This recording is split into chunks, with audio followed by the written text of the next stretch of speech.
Welcome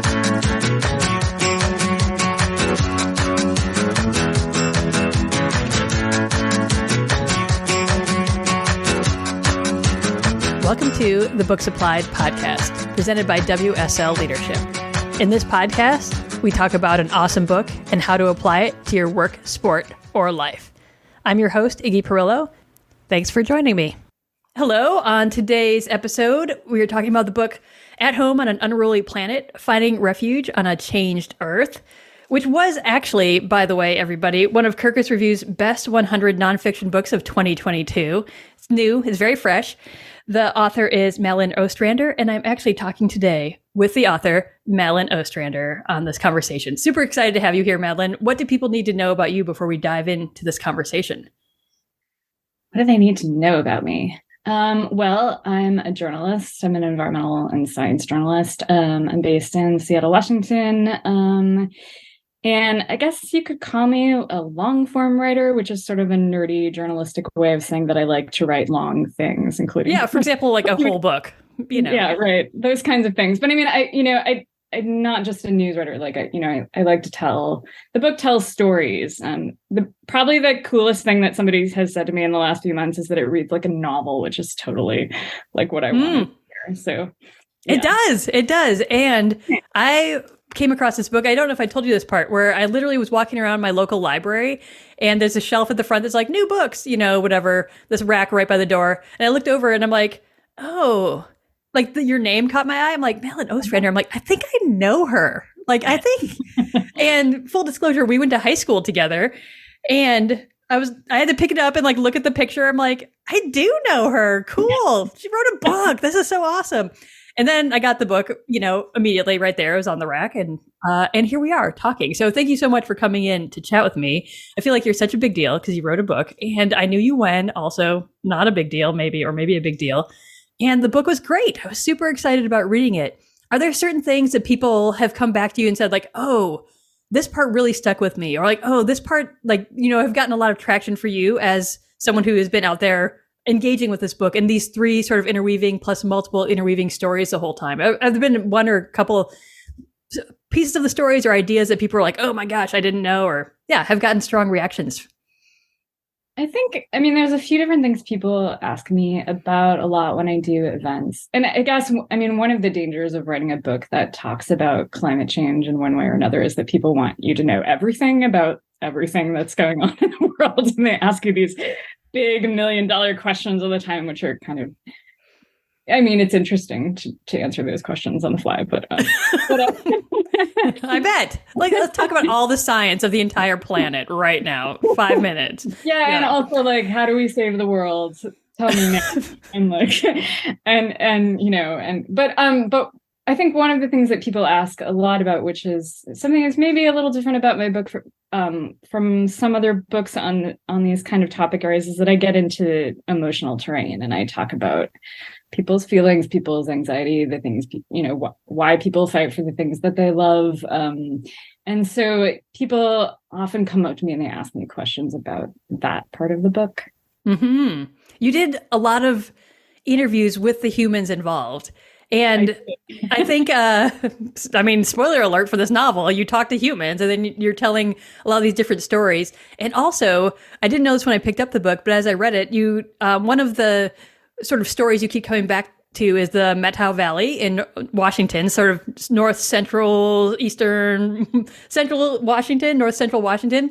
And I worked there. Like you were mentioning towns. I'm like, oh, last summer I actually worked there. And the place where I worked for the Outward Bound School there, I was there for a month in last August. They have this bulletin board, information, blah, blah, blah. And one of the little stickies, on the bulletin board was like, hey, if you want to talk about environmental issues in the area, here's this lady you can reach out to. It was a phone number, I believe, for Susan Pritchard, who I think you actually interviewed and is in the book. I'm like, oh my gosh, I know that lady's phone number, weirdly, which is not at all, I don't actually know it. She's not in my Rolodex or my contacts. But I was like, oh, this was right here. And I remember years ago, the Outward Bound base, they're doing backcountry trips, like hiking, mountaineering, all around that sort of, I guess it's the North Cascades kind of area. And the base had to shut down for a couple of years, I think, during these actual fires, because they weren't sure which way the winds were going to blow, where the fires were going to be. They just had to be like, we can't do anything. So I was based out of actually north and west of Winthrop in Mazama is like this little town. And so like you talk about these specific places in the book, and most of the fires were just south of there, from what I understand, and to the east a little bit more. And I was like, oh, this really affected these people. It didn't burn. The area where I was working didn't have fires in that specific area, so the base was fine. Most of their course area, which was north and west of there, didn't burn. But I'm like, oh, what did happen? And I love that you start this with, yeah, we talk about the fire and it makes the news, but then afterwards, like, there's more to the story. Like, it's not just like the fire's out, back to normal, everyone. And so I was really fascinated to see that part of the story. Partially, I've been there, cool. But also, oh, this is a bigger deal, and it's still kind of a big deal for folks. Yeah. It takes people years to recover from something like a big wildfire. And I think, maybe for a lot of reasons, something to do with human attention span, something to do with the kind of funding that a lot of journalists have or don't have to come back to these sorts of places, and sort of just the collapse of journalism in general across the country.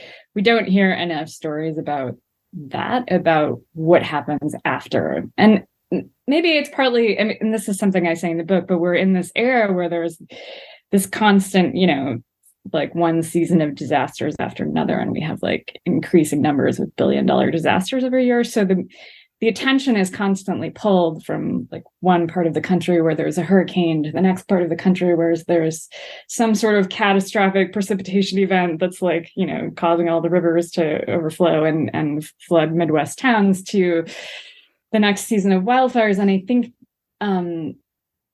we don't get enough about what happens to people afterwards, what it looks like to rebuild, and what kind of skills you need, and what people need, like what kind of federal funding they need, and how do we respond to those things. And I think those are all really super important questions. I think they're not, they're policy questions, but I think they're also personal questions, because we're living in this time where there's so much more uncertainty. And so how do we think about how to weather something like that, should we have to live through it?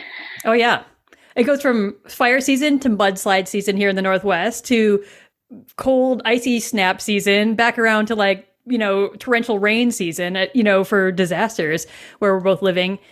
I think one part that was interesting, and I think this is the frame of the entire book, is that people still call that place home, and they're committed to that being their home in a way that makes them invested in repair, recovery, restoring. But also, there were interesting little side stories. There's so many complex, nuanced details. People that are on the preventative side, like, oh, how do we manage, and for the Northwest, particularly in this area, how do we manage our forests better? How do we actually create spaces that are going to be more fire resistant down the road?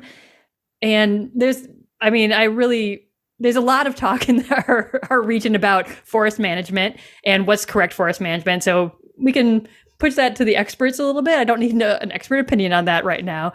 But I think the better, more interesting story, that's why this book is a novel, is the humans and how they're reacting, responding, because they're committed to a place. And not like committed to it, they feel a sense of home in a place that is different than a visitor, an outside agency. I was a visitor there, so I'm like, oh, I've seen these things. You mentioned places I've gone. I drove through that pass. Great. But I think the folks that are committed to living there, in many places, we look at people, we're like, oh, yeah, you're committed to living there? Why? It's just going to burn. It's just going to be terrible. Blah, And I think that is the more interesting part of the human story that you're talking about for all these different places you cover in the book. You're making me think of kind of, I guess I'm going to like tell a slightly embarrassing story about this. I would love it. Do it. So after, it's not that embarrassing, but like after I turned in the book manuscript, I was like totally exhausted, as you might imagine. And I was, how sometimes you can be so exhausted that you're like almost drunk, like you're just really you're wiped out. So I wrote this kind of cheesy note like late at night to my book editor, which is a little bit like drunk texting my book editor, about how I'd realized that how the whole book was really all about love. And I went on and on about it. And it was like very sentimental and corny. And yet at the same time, it wasn't untrue. I wrote it because I was trying to figure out if there's anything else I needed to add to the manuscript about what is this book about. But the point of all that is, I think the book is actually about people who love the community and the place that they live in, and I think it's an overlooked part of the conversation that we have about environmental issues and about climate change in particular. I think there's people always talk about, should we be motivated by fear? Should we be motivated by like saving our own butts or whatever? And I mean, yeah, okay, like those things can be motivating, but what is it that, you know, really makes people sustain interest in something or sustain like a desire, a passion for doing something? It's because they really care about it, right? And I think we don't talk about climate change and about all these issues enough as a thing that's affecting the places that we love, the things that we care about, the future that we want to see, the communities that we care about, like our families. I wanted the book to put it in those terms, like very familiar terms, so that it feels personal, these kinds of questions that we're facing. I think you did a great job of that. And it's funny, your like drunk text about love, you know, it's a book about love. It really is. Like, and I would say a love story for places, but also a love story for a relationship with places. Like, we don't want to, well, you know, we could solve all this like wildfire problem if we just cut down all the trees, no problem. You know, like they're really like not awesome solutions. And one of the other stories you talk about is, I think it's Richmond, California, where there's a chemical processing plant, the Chevron plant, I believe. And I might be, yeah. What was that? It's an oil refinery? Yes, oil refinery. That's right. And every once in a while it has blown up and like just spewed chemicals everywhere, which sounds like not fun. But looking at that through this community gardening, essentially a community gardening and food security sort of organization, where they're like, suddenly we can't eat any of this produce because there was this toxic cloud that just, you know, rained ash of chemicals down on us for a couple days because the refinery next door blew up, you know, again, surprise, no one is surprised. And these people are committed, right? Though they're committed to doing the work that they're doing and engaging with people in this way. I would say because of love, which you're right, sounds super duper cheesy, but the reality is that is what fuels commitment over time. I love that idea of that's what sustains people. We can be motivated by fear. I work in the space of motivation a lot. Like, yeah, I can motivate you with punishments pretty well to do whatever I want. If you feel threatened enough, I could probably get you to do a lot of things you wouldn't normally choose to do. And fundamentally, that's not awesome. That's super coercive. It's oppressive, and it's not going to be sustained over time, right? If you don't have this fear of punishment on you, you're probably not going to want to do that thing that you never wanted to do in the first place anyway. And so this idea of love is really interesting when you see how much care people bring to not just disaster recovery, but these sort of organizations that are based on sharing resources within an environment that are being damaged or harmed or affected by these outside, very obvious environmental problems, you know, like a refinery blowing up next door. Yeah, Richmond is an interesting case because it's kind of, in a way, it's a hard place to love. And you see that with the person whose story I follow through the book, Dory Robinson. And also a side note, which I find kind of exciting, Dory was actually just elected to the city council. Oh, that's so great. So there's all these like kind of new policy ideas that she's thinking about and that her colleagues are thinking about. But in any case, to go back in time to what I was just saying, Dory grew up in Richmond in a time when the city was going through a lot of really hard stuff. The city has a long history of housing discrimination. The part of the city she was living in was a historically Black community, and people were living in this community also through a period when the crack cocaine epidemic was spreading across cities in the United States, and there was something this upswing in gang violence, and they weren't getting a lot of help from law enforcement. And there's just all of this like difficult, scary stuff happening in the backdrop of Richmond, and this polluting refinery, and all of these old industrial sites, because Richmond was a World War II era, like kind of like a boom town almost. And there was all this manufacturing that sort of went away in the mid 20th century after the war was over. And so there's all these like, all this vacant land and all this like, random barbed wire in places. This sites that had weird stuff dumped on them and whatever. And so it's a place that feels, if you grew up there, it's one of those places where people say, you got to get out of here and go somewhere else. And she did for a while. And then she came back and thought, well, like, I care about this place. I care about these people that I grew up with. I'm tired of places like this being wasted. And the story is this whole journey about how do we reimagine these industrial landscapes? How do we reimagine like this massive like landscapes in the country that are devoted to fossil fuel production? Because that's a part of how do we confront this moment that we're in, this crisis that we're in, is that we have to like change these places, we have to change these landscapes, we have to rethink how we're living in them. And I found it to be a really beautiful story because they decided to do this audacious thing of like planting gardens and farms in this industrial town, which, seems in a way kind of counterintuitive. But they do it in this really beautiful way, and it allows people to come together and say, wait, Richmond could be something else. It doesn't have to be an oil town. It doesn't have to be an old, like a dumping ground, essentially. Yeah, right. This could be a different place. We can imagine transitioning to something else. And if we could imagine it here, you could imagine it everywhere, because we have to make those kinds of transitions. Yeah. It's like, I mean, we talk about like reclaiming the land, whatever that means, in the sort of these like air quotey sort of way. But the reality is it means these people went to this, I guess like I feel like there's one part of the story that's like the city owned this vacant lot that just had trash and industrial equipment and oil dumped on, just random, kind of urban feeling. My vibe was like, this is some urban industrial lot full of random trash that's just been abandoned there over time, like as in industrial trash, not just random, pieces of paper. And they got a lease on it from the city or made an arrangement so they could farm on it. And they just talk about pulling out all these things, cutting down all the, the invasive species and the tangles and the brambles and things, and finding like, here's another piece of equipment. Here's a bunch of oil. And they had to bring in, I think, soil literally and other things and test everything. And just to make sure that it wasn't, they weren't going to be basically farming on toxic land. But it was super personal and super specific. Oh, and the other one was the walkways. They built farms along the pathways, through the city. And so, which sounds so beautiful. And they plant a lot of berries. So as you're out for a walk on this like urban, it sounded like it was like a rail to trail kind of project a little bit. Situation. Yeah. Now there's like fruit, like snacks on the way. Right. Oh, cool. Yeah. Yeah. Both of those were fun to write, that like those scenes. And also, you can see like how it's like, it's not just a transformation like physically, it's like a transformation in how people think about that space. Like I describe how when Dory moved back to Richmond, she would go for a jog along that pathway, and she would come behind somebody and they'd turn around with like their fist raised because they thought she was going to jump them.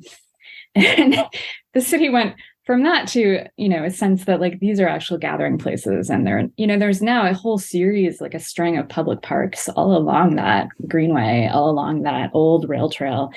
And those have become just really beautiful places where people can feel like we're at home in this city. And from that space of feeling like I'm at home here, that's this, sort of corny sounding love. Yeah. Well, it made it into a space. Yeah. I hear about this place and it could be something. It could be something besides just a place that, has this history of poverty, a place that has this history of pollution. It could be something else. And we could create that here.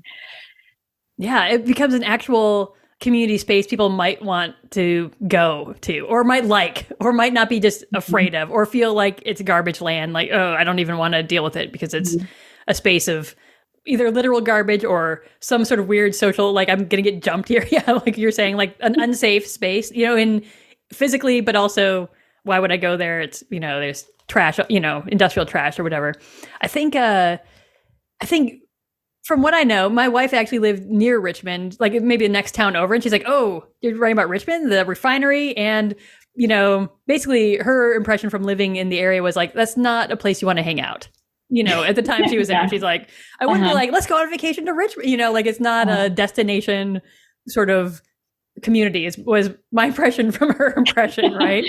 And maybe that's true, but also like many things, there are cracks in this facade of like, it's not cool. It's dangerous there. It's toxic there, whatever. And these cracks are community farming. How weird, right? Like a very different take of usage on space and idea of community. Like the community isn't just this thing you fight against. Although there was this very interesting part in the book where the refinery tried to fund all these people to get on the city council or the city zoning board or whatever. And none of them won. Like everyone's like, okay, like, thanks. Like being ridiculous about like my impression of your impression of writing it was like a giant eye roll for like, people are not that dumb, that the refinery isn't going to fund all these sort of angry campaigns against the people using the land to create community through environmental development.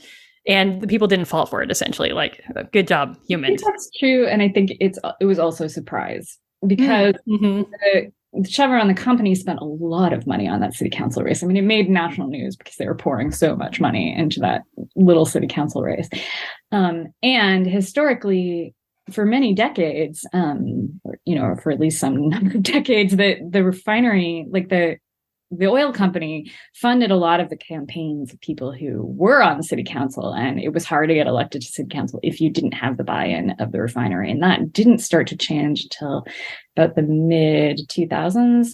And then there was this little kind of scrappy political party, a local political party that started up.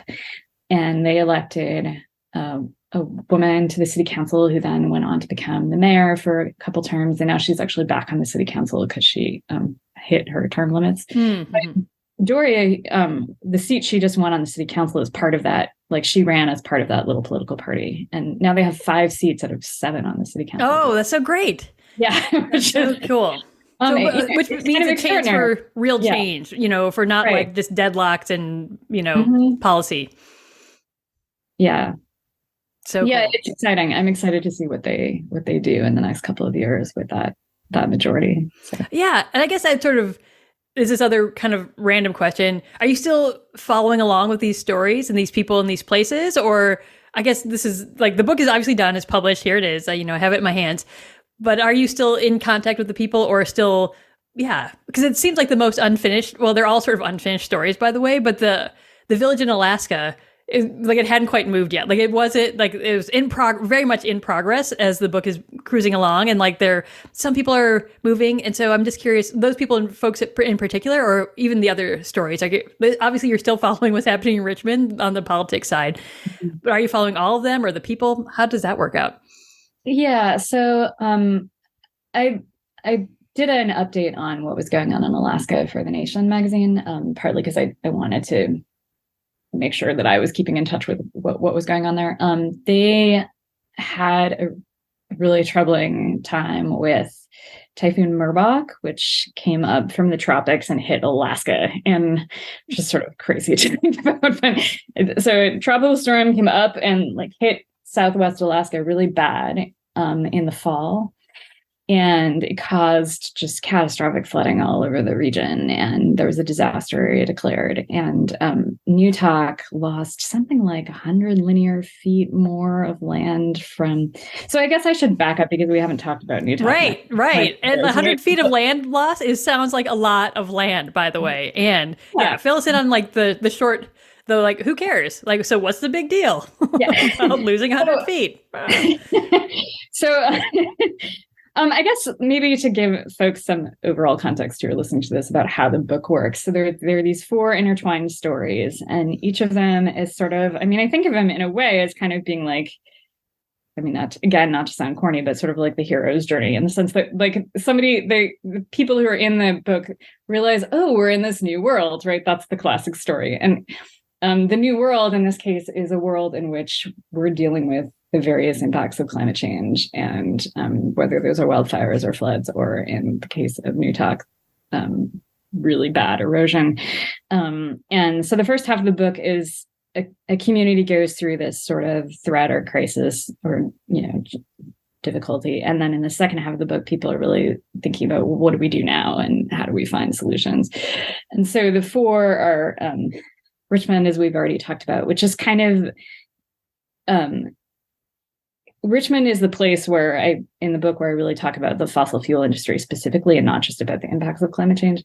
And then there's Okanagan County, which is about wildfires. There's St. Augustine, Florida, which is about hurricanes and sea level rise and flooding, and in a very historic city. Like and the oldest, some would say, perhaps, in the U.S. I don't know, whatever. The oldest of European country. Yeah. A super fascinating place. And then Newtok, Alaska is a tiny Native Alaskan village on the southwest coast Its residents are almost entirely Yupik. They still speak Yupik as a first language. They live off the land, fishing and hunting. And the village, since really it was put there, which was in the I believe the 50s and 60s, has known that the land was erodible, but it's become ever more erodible because the other thing that's happening in Alaska is that as it's getting warmer, there's this layer of ground underneath everything that is called permafrost, right? Because it was supposed to be permanently frost. That's what that means. What a good name. Like permanently frozen. Some of it's tens of thousands of years old, this like permanently frozen land, except it's no longer permanently frozen because it's coming undone. It's thawing. And so as that's happening, and as the winters are getting shorter, and winters like make this big buffer of ice around everything, so it kind of freezes it in place and keeps the erosion from happening. So there's less of that and less permafrost. The land is just taking a big beating from the rivers and from storms. And so the village is kind of bit by bit like falling apart, and the land in front of the village has been like falling apart. And so when they got hit by Typhoon Murbach, this huge storm, they lost a huge amount of land, especially right in front of the school, which is scary because the school is like the village's sort of emergency shelter. And their water supply was in danger, and, you know, certain people's houses got damaged, and it was just a really frightening mess. And I talked to folks, I called them up, folks who were living there, and asked them how they were doing. And, you know, they were struggling, many of them. But they've also managed to move half the community to the other side of the river, to this very stable site that's on bedrock. And they've built a really beautiful village there with all of this kind of both very simple and very modern stuff, like hyper insulated houses and really interesting but really simple technology for handling water. It's kind of a beautiful place in a lot of ways. So they just got a big amount of funding from the federal government, and they're trying to get everybody over in the next season, but it remains to be seen. Like there's a lot of sort of bureaucracy to deal with that. It's a big deal to build, you know, another half of the village in just one construction season in the middle of, you know, in the middle of one of the most remote places in the country. So they have, it's kind of an ongoing sort of, you know, troubling situation. And at the same time, they're also like this incredibly inspiring model for how to relocate an entire community, because they've actually done it. And there's a lot of places that have just talked about doing it, but haven't been able to make it happen.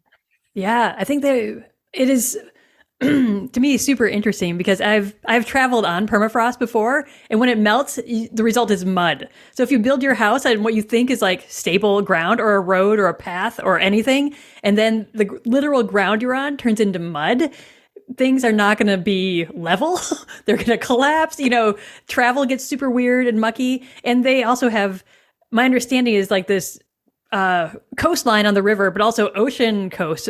I don't know if that's right, or if they have, basically the erosion is washing away the land that they're on. This land that is turned from more solid permafrost into softer ground. It's getting washed away. The physical area of their town is shrinking. They built a new town.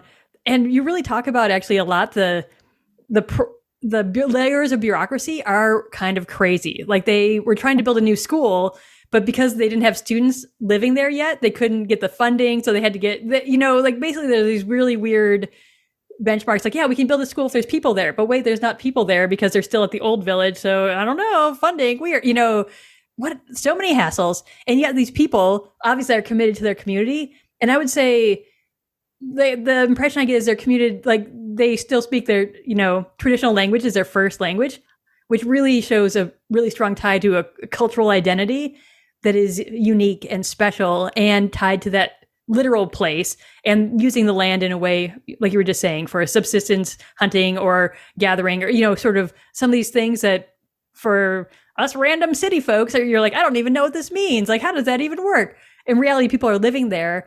And you visit some of their houses in the old village. And I think, like you described the new village both, and the old village, you know, or the original village, I don't even know what you call it, the old town. You're like, oh, people live, yeah, in these houses, in these spaces, and they're maybe like changing the building like a more efficient house. You know, there's sort of like a traditional design, like, oh, this is how we build a house and we do this and that. And so the idea of changing sort of the technology around building their homes or their school, which is also a community center, which is also a, you know, a community space in a different way, sounds so fascinating, like this beautiful opportunity to make more insulated houses, to make things, because people were heating with fire. Some of them, I don't know if this is still the case. Like, I think some didn't have indoor running water even in their spaces, or indoor plumbing. Like, there were just sort of different levels of how they were living. And this was the place they're committed to, though. This is their community. This is a very strong cultural identity attached to being these people in this place. And so, I mean, even moving across the river, it's not like, you know, 5 feet across the river. It sounds like it's like a mile or two away, or like it's not like, and you have to go by boat to get there. There's some complications. Yeah. So it's not like you just like drive, you know, a mile down the road and you're there to the new spot. Yeah, it's across the river. The Ninglick River is the sort of erosive force in this story. Okay. It's a really big, wide, you know, strong, powerful river, you know, that also is where people go fishing and such. But the new site is across the river on this island. And there's, as I said, there's bedrock underneath the new site. So there's no danger that it's going to fall apart the way the old and yeah, but I guess one of the things that's interesting to reflect on in that story is just how culture and place are so intimately connected in ways that I think we forget about or discount, maybe in kind of society, or at least American society at large. Their culture, their traditions, their sense of who they are is so intimately tied to this landscape in Southwest Alaska in what's called the Yukon-Kuskokwim Delta. So this giant river delta that's full of migratory birds and, like, you know, fish and seals, and it's just a really extraordinary wild landscape. That landscape, it defines a lot of who they are. And if you were to remove folks out of there and say, well, let's move everybody to Fairbanks or something, I mean, that's a kind of, I mean, it would be a terrible loss. It would be, you know, really a kind of cultural destruction that, to my mind, is unacceptable. People talk about how, well, it's expensive to allow people to stay in this remote place and build these things out there. But I mean, what's the value of a culture like that? I mean, we don't have very many places where people have been able to hang on to that level of tradition. I mean, there are certainly other tribal communities that have hung on to all kinds of traditions in all kinds of places, but like the fact that they've been able to preserve their language and you know, so many other aspects of their culture is super important. Yeah, how can you calculate that loss if you moved everyone someplace else? That's fascinating, right? Cool. There's another thing I definitely want to talk about because I'm so curious. The tragedy of the commons, which you tell, like, so I get the backstory on it. I've heard this phrase before, and maybe people are like me. We're like, oh yeah, the tragedy of the commons. Like, people just like whip this phrase out every once in a while, and you're just like, I guess that means we're bad at sharing. Okay, whatever, and like you sort of move on with your life. However, like the backstory is, it's actually a super terrible, like, pretty like, I don't know, classist at least idea based on some kind of like garbagey pseudoscience. I'm like, oh, imagine that. Who knew? And yet it's super popular. We like whip this phrase around from time to time. I'm curious if you would be interested in just giving a quick overview of like how the rest of us have been like, yeah, whatever, this is fun. Tragedy of the commons. That's a thing, I guess, whatever, you know, and the little bit of the backstory and how that ties into the book. And so we're moving from like the stories of the people to sort of this theoretical theory-ish level, which I love. Yeah, so I mean, the tragedy of the commons has been around since the 60s. It came out of this paper written by Garrett Hardin, who is an academic. And I mean, he's probably the person that I rip apart the most in the book. I mean, oh yeah, total takedown. I loved it. I was like, oh, pretty good. Like, in terms of how I portray people, but I mean, this guy was kind of a piece of work. He wrote this paper in Science in the 60s, and it was basically this idea based on some older writing that came out of the UK about imaginary pastures. So let's imagine that people have a communal pasture and they have some sheep and somebody decides to have his sheep, put one more sheep out there. And so that person's going to overgraze, and then everyone else will suffer. And this is inevitably what will happen. And it'll be terrible. People will starve. And this was based on nothing except the imagination of this writer in the UK. Perfect. Love it. Right. There was nothing empirical about it. No one had gone out to pasture and studied what people actually do in those kinds of situations. And so Garrett Hardin took this up as his model for writing this paper, The Tragedy of the Commons, which took that idea and applied it to basically all of human society. So if we have any kind of shared resource, whether it's water or the atmosphere, or he also in very disturbing ways applies it to the question of overpopulation. So like, how do we share the sort of food and space resources of the planet? There's always going to be somebody who overuses things, and so we're all doomed. And so if we're going to save ourselves, we either need to have some sort of terrible draconian leader that tells us what we have to do and make sure we sort of like the punishment you were talking about. We need lots of punishment. Yeah, punishment motivates. That we stay in line, or we need to privatize everything and divide it up into little pieces, and then people will just tend to their own little spaces. Yeah, own your little. So along comes another scholar who was very sort of under. What am I trying to say? She wasn't heated for a long time for her work. Like she was quietly working away, as many women scholars do, on gathering empirical evidence about what actually happens when people share resources. And she started in Los Angeles and looked at groundwater. So this is Eleanor Ostrom. She started in Los Angeles and looked at groundwater and found out that in Los Angeles, they had been able to avoid a major groundwater crisis through this sort of complex system of sharing water resources and supervising who gets to share water resources, and having different kinds of local authorities that oversee that, and a very kind of collective process of how does that work, and it had worked relatively well. And then she went on to study places around the world, places where irrigation rights are shared, or places where actual pasture is shared. What? Reality? Who knew? Or, many other kinds of situations where people share what's known as a commons. So, common resource. Commons would originally refer just to pasture. You graze your sheep on the commons. And she found that people can actually, there are examples around the world of people sustainably sharing resources, and that the way that it works best is if it's pretty much democratic. Like there's transparency over who's using what. You can kind of see it. And then there's some sort of system of rules that can be enforced about how people do that sharing. And that what becomes a problem is not the sharing, but actually when some entity tries to, basically take advantage of the situation. That they're sometimes called a free rider, so somebody that's sort of mooching off of a system, or perhaps a giant corporation, sort of taking public resources for private use, and sticking the public with the consequences, which happens a lot in this country. That's when there's really a problem with shared resources, is when you have somebody trying to privatize what should be shared or public, and the democratic process of it goes away. And she did a ton of writing. She passed away several years ago. She won the Nobel Prize for Economics, which was kind of a coup. She was the first woman, and still the only woman, to win the Nobel Prize for Economics. Shook up the world of economics. Everybody was like, what? Who's this person? And wrote a lot of other stuff about climate, and about how do we think about the way that we manage the atmosphere.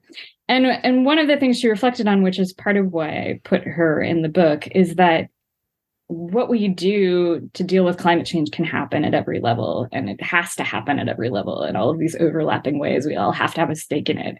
We all have to participate in our community. There's lots of things that can happen at the local and state level, even if what's happening internationally is kind of a mess. And honestly, it is kind of a mess. So, what? Surprise. Yeah. So, Yeah, I mean, I felt that that was a large part of the message of the book. The book is, all about home, but it's home in the sense of community, and it's home in the sense that like we can all have a stake in this big question in the places that we live in. Yeah, beautiful. I think that idea, and I like actually the little front parts of the different chapters where they're just different definitions of home and different pieces of the definition of home. That word means so many different things, actually, and which I thought was a beautiful way to tie, to frame each of the different chapters and sections. And yeah, we can. This is the classic question. Can we share this? Are we going to abuse it? Is someone going to take too much? Is someone going to blah, blah, blah? And yeah, that definitely played out here in Oregon, where I live, in very fascinating ways in different central parts of the state in the past couple of years. And I think people are recognizing that, the cliche is like, think globally, act locally, cool. And the reality is you can literally act locally, because most likely that's where you have the clearest sense of home for a place and the clearest sense of connection to place. And here I live in Portland, and you can adopt your city block to be basically this organization called, it's like Adopt One Block, and you can adopt your block to pick up the trash on your block, essentially. Like it's very simple. You're adopting your block. And if you go to their website, almost all the blocks in the city have been adopted. Like, people are really committed to walking around their block and doing things for their block to make it look better, to make it healthier and we have a lot of like water runoff catchment systems across Portland, by the way. So it actually helps process the stormwater, different things better if there's not trash gumming up the sewers or trash gumming up the swales and blah, blah, blah. So there's different pieces of it that are helpful. And the reality is, like, the person who lives there is probably invested to some degree in making it not suck where they live. Like, people don't want it to be terrible. They don't want terrible places because of that sense of home, whether they're, live there or move there, whatever it is. And I think that is this beautiful part about the counterbalance to the tragedy of the commons, right? There are these shared spaces. Like, who owns the street outside my house? I mean, the city, me, I don't know. Like, ownership of it doesn't matter as much as my engagement with it on a very personal level. And I think that's sort of this beautiful story of the book, of the novel of the book, is that on a personal level, it matters what you do. And not in a way of like shaky finger, like, go do blah, blah, blah, clean up your block, but in a way of all these people, these different stories are superhuman and super specific to place, but also very applicable no matter where you are. So I loved it. Good job. Oh, thanks. Yeah, I mean, I guess also that as you were talking, I was thinking that the things you can engage at a local level, and also that can connect you to a larger global picture. And that's also part of the message of the book. You can see it in Richmond, where Dory Robinson then becomes connected with other communities that are dealing with the oil industry. And also, I was thinking about it recently. I was on this call with Bill McKibben, who, of course, is the founder of 350 and one of the best known environmental writers. Yeah, some big deal, whatever. Some guy that we've all heard. Anyway, that guy. I was going to call him, and we were talking about the Inflation Reduction Act and all the different pieces of it, about how it's part of this big push to try to get people across the country to electrify their homes, and it's this massive project that has to happen if we're going to meet our climate goals in this country at all. And he said very specifically, this is going to have to happen community by community across the country, because all of these transitions have to happen in all of these places, and we can't just do it home by home. That's too small. It has to happen community by community. And when I had been thinking about that, and I also loved hearing that articulation of that idea, because it's how we have to respond to a lot of these things. We have to come together as communities, but then also we're part of this bigger picture that's happening, like, across the country, around the world, and we can kind of learn from each other and be part of some kind of larger, I don't know, flowering of things happening everywhere. Love? Would you say a larger flowering of love, perhaps? I did want to say one thing, just for folks listening, just to be clear. It's fun to talk about the book as a novel, but I did want to make sure everybody knows that the people in the book are real. And, oh, yeah. It's nonfiction. I was telling the story to someone. I'm like, oh, blah, blah, blah, and blah, blah. And they're like, oh, is this nonfiction? I'm like, yes, this is not. Like, it reads like, it's very dramatic in places. But yeah, nonfiction. This is actually journalism, not a speculative dystopia. It's reality. So welcome to that, everybody. And it's easy to read because it is a narrative, right? And I think we gravitate to story as humans. We gravitate to this arc of, and I love how you described it in the very beginning of our conversation. Like, this is these people in this new world, the hero's journey. Like, oh, what do we do? How do we respond to this world? Do you want to mention where people can access this book? I got it from my library. People might be able to do that, but where else can people find it and get it? Yeah, well, I mean, the sort of easiest one-stop shop for various ways to get it is my website, which is madeline@ostrander.com. And also, if you want, you could just walk into your favorite local independent bookstore, wherever that happens to be, and say, I would like to order this book, or maybe they already have it on their shelves. And, if you want, you can even say, this is a great book, and you can order more for them. And that's always helpful to an author, because indie bookstores are super great. Speaking of communities, indie bookstores are super great at bringing people together to talk about literature and create cultural spaces, and they really help writers. So that's a good place to buy books, should you be looking for. Should you be into that sort of thing? Right. Whatever. Pretty cool. I think I talked to my buddies in the Met Thou, and they're like, oh my gosh, I need to get that. Like, they're super excited to read more about their place, that they are literally located, I think, in an interesting way. And if you're not in one of these spaces and haven't visited them, it's still super fascinating to look at how these people are engaging and moving through. And you have these spaces, but you also sort of have these essays about, we didn't talk about bell hooks, but I just learned some cool things about bell hooks in this book, and the tragedy of the commons. I just learned about that thing, which is cool, but yet actually it's kind of terrible, but now I know more.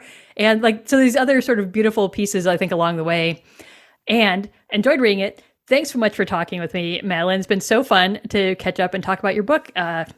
Just thanks for being here and taking the time to chat today. Thank you. It's been really great to talk to you. Awesome.